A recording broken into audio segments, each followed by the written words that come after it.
Кога ще дойде антихриста Даджал? Втора част и 12-ти пост от поредицата Антихриста Даджал и защитата от него. Показвам ви растителност. Тук има и дръвчета, които още нямат добре листа. Растенията са тези, които Аллах ги е създал, за да произвеждат кислород и по този начин, за да имаме подходящ въздух, за да може да живеем, и без въздуха се нуждаем по всяко едно време и не можем да живеем без него дори 10 минути. Кога ще дойде антихриста Даджал? Първо, съжалявам, че заради липсата на достатъчно време поста не е подготвен добре. Постът обхваща както темата кога ще дойде антихриста Даджал, както и малко неща, с които да се пазим и борим срещу него. Следващия хадис, в който се споменава за идването на Даджал, е следния. Преди появата на Даджал ще има 3 трудни и тежки години, през които хората ще бъдат сполетени от силен глад.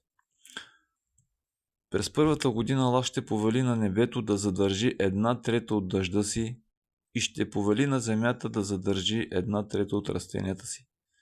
След това, през втората година ще повели на небето да задържи 2/3 от дъжда си и ще повели на земята да задържи 2/3 от растенията си.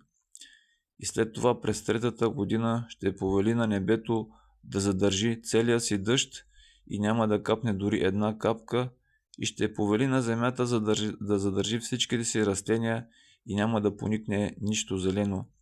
Няма да остане нито едно копитно животно, което да не е погинало, освен онези, които Аллах пожелае. Беше речено: а какво ще държи живи хората през това време?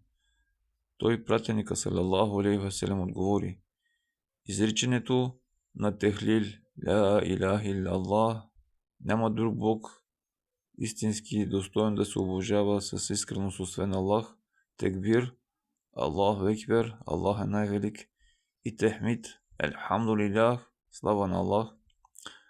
Това ще заема за тях мястото на храната. Това е част от дълъг хадис в книгата в електронен вариант Исус в Корана, с посочен източник в книгата Сахих Аль-Джамия. И така в хадиса се казва, че ще има 3 последователни знакови години, в които дъжда ще намалява, както следва, като първоначално ще вали 2/3 от нормалното количество дъжд. Следващата година ще вали 1/3 от нормалното количество дъжд и третата година няма да вали изобщо дъжд. И според хадиса няма да има никаква растителност. Нещата, които виждам аз, към които ни насочва хадиса, са 2, но по-нататък иншаллах за това. Сега, ако информацията я слушате на клип или друго, дайте пауза и помислете над казаното в хадиса, че ще дойде време, когато няма да вали изобщо дъжд, и се запитайте това възможно ли е да се случи. В първия момент ще си помислите, може би, как така, след като няма да има храна, ще може ли да се живее само с изричането на горните споменавания? Дали ще можем? Нима в този случай ние сме достигнали степента на майката на Иса алейхи салям, Мериям. Нима ние сме по-достойни от нея? Няма как. След като храната ще е само въпросните споменавания, то хората, които не са мюсюлмани, ще умрат, защото те няма да изричат тези споменавания. Или пък ще приемат исляма ли? Ако приемат исляма, тогава защо виждаме, че Даджал идва след това, нали? Идва Даджал с голяма войска, която среща Иса алейхи салям в един хадис, които със сигурност не са мюсюлмани, свитата на Даджал. и които не са умряли заради липсата на храна от неизричане на споменаванията или пък да са имали голями запаси от храна. Ако има суша и недостиг на вода, е голямо затруднение. Ако има суша, ще има и недостиг на вода и ще е голямо затруднение, но хората могат да се запасат до някъде или както се постъпва в страните от Близкия изток, където има системи за обезсоляване на морска вода. Но интересното в хадиса е, че по принцип, ако няма валежи, ще има недостиг на вода, но в хадиса не се казва, че това ще има недостиг на вода, а се казва, че няма да има храна. Тук е много интересен момент.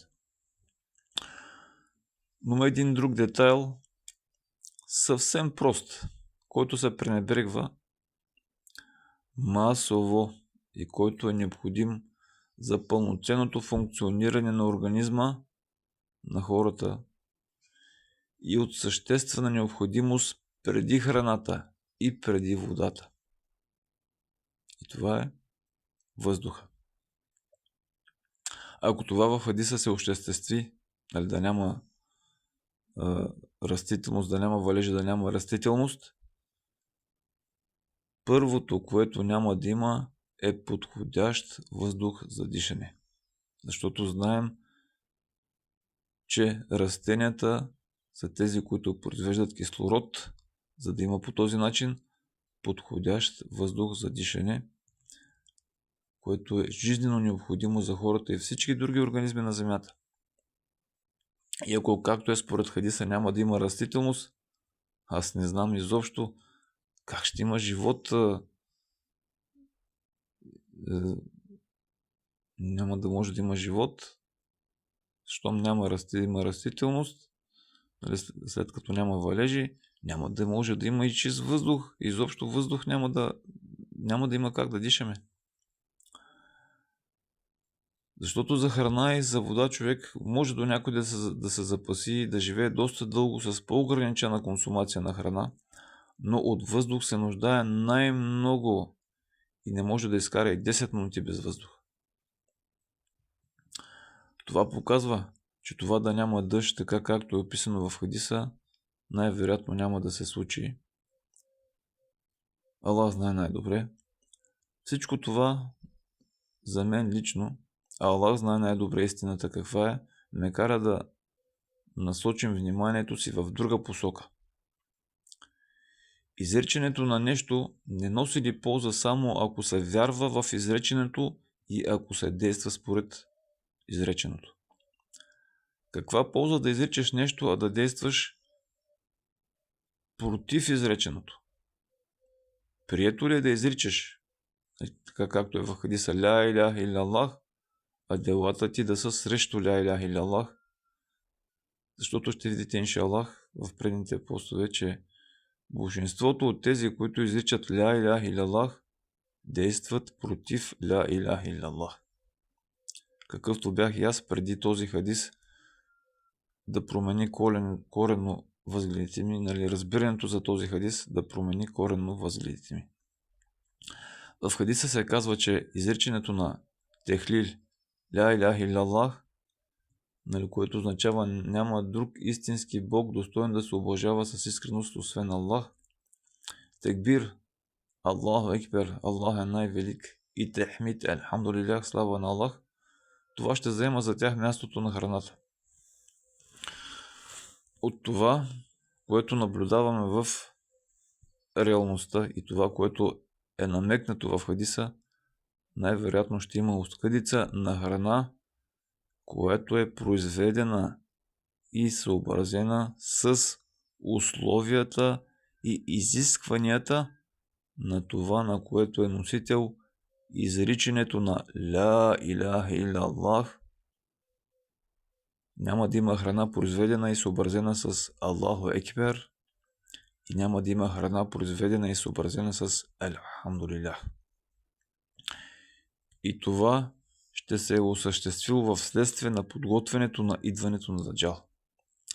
Това, което виждам аз, към което ни насочва хадиса, първо е чист въздух и второ чиста халял храна, съобразена не само дали има или не в храната свинско или алкохол, а храна съобразена с Ля илях илаллах, което означава няма друг Бог освен Аллах.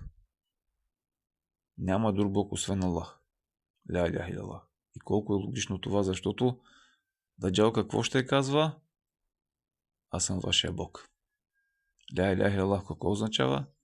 Няма друг Бог освен Аллах, а Даджал ще казва аз съм вашия Бог. В хадиса, се казва за идването на Даджал и знаем и от други неща. Даджал ще казва на хората аз съм вашия Бог. Изричането на Ля илях илаллах означава няма друг Бог освен Аллах. Разяснение и дискусия относно това ще за чистата храна, произведена върху и съобразена с Ля илях илаллах че е възможно да липсва напълно, иншаллах, в днешно време, в следващия пост, свързана и с практиката за предпазване и борба срещу Даджала и фетнето, раздорите му. Въпреки, че на храните на някои храни има лого, че е халял, това, че има лого на опаковката на една храна, прави ли халял тази храна? Първо, дори самата опаковка, на което е сложен знак халял, съобразена ли е с Ля илях илаллах? Самата опаковка. Какво става с тази опаковка? Каква е тя? Ще видим, иншаллах. И в повечето случаи тази самата опаковка не е халял. Най-вероятно, Аллах знае най-добре. Преди това малко разискване за необходимостта от подходящ за дишане въздух. Може да се информирате подробно как се осъществява дишането. Аз си го обяснявам накратко последния начин. Подходящият въздух, произведен с помощта на растителността с достатъчно количество кислород в състава му, посредством белите дробове се вкарва в кръвта, която циркулира и го носи до цялото тяло и до всички органи. Вредните и отработените газове се изхвърлят при издишането, които отново се поглъщат от растенията и се превръщат отново в чист въздух. С голяма болка и тъга го казвам, защото когато отида някъде, първото, за което следя, е дали има откъде да влиза въздух. Ето вижте, отворени прозорци. И много ме боли, когато в джамиите отворя прозорец, за да влиза чист въздух постоянно. И как всички от джамата в куп му казват затвори, че е студено, за да не става течение. Много е жалко и трагично това положение на общността на умата. Да, ако си непосредствено до прозореца, когато е отворен, е студено, но ако се затвори напълно, какво ще се случи? Съвременните прозорци не позволяват да влезе абсолютно никакъв въздух и при напълно затворен прозорец откъде в помещението изобщо ще има чист и подходящ въздух. Знаем, че вярващия е човек, който най-много от всички хора държи на чистотата. А първото и незаменимото, с което трябва да се съобразяваме преди всичко останали неща, известни ни в практиката за чистота на дрехи, жилище, чисто тяло и така нататък, първото нещо преди тях е чистия въздух. Едно на страна, че мелейкетата, нашите сподвижници и пазачи обичат чистотата и ненавиждат нечистотата, каквато сигурно е нечистия въздух, но другото, че най-вероятно без чист въздух организма ни не може да функционира нормално и пълноценно и може би най-вече мозъка. Ще го кажа съвсем ясно и недвусмислено. Липсата на чист въздух е от основните причини да нямаме здравомислие. Да, хората Аллах така ги е създал, че за изпитание, че някои са по-умни от други. Но един дори и дарен от Аллах с силен ум човек, за да достигне пълния си и съвършен капацитет на мислене, се нуждае от чист и подходящ за дишане въздух. Това, което и предполагах, информацията може да я намерите в интернет. Ще се изненадате, може би, но според мен такава информация се прикрива усмишлено.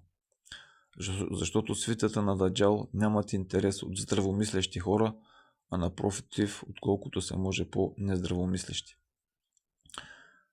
Така, при смъртта на човека, кой според вас е първият орган, който умира? Мозъчните клетки са, цитат, мозъчните клетки са изключително чувствителни към липсата на кислород и умират от 3 до 7 минути след спиране на притока на кръв, когато човек умре. Първият орган, който умира, хора, след смъртта на човек е мозъка. Защо? Заради липсата на кислород. Чак след мозъка, поради липса на кислород, умира сърцето и така нататък и другите органи. След като това е така, то от некачествен и нечист въздух, заради недостатъчно наситен на кислород въздух, отново би трябвало органа, който най-много да страда, да е мозък. Както в някои страни и сгради и места има сензори и аларми за цигарен дим, за нас е много по-важно да има такива сензори и аларми за нечист въздух. Ето някои от резултатите от дадени ми от търсачката след въвеждане на критерии за търсене, може ли лошия въздух да изнерви човек и некачественият въздух може ли да увреди мозъка. Вие също може да въведете критерии за търсене да проверите.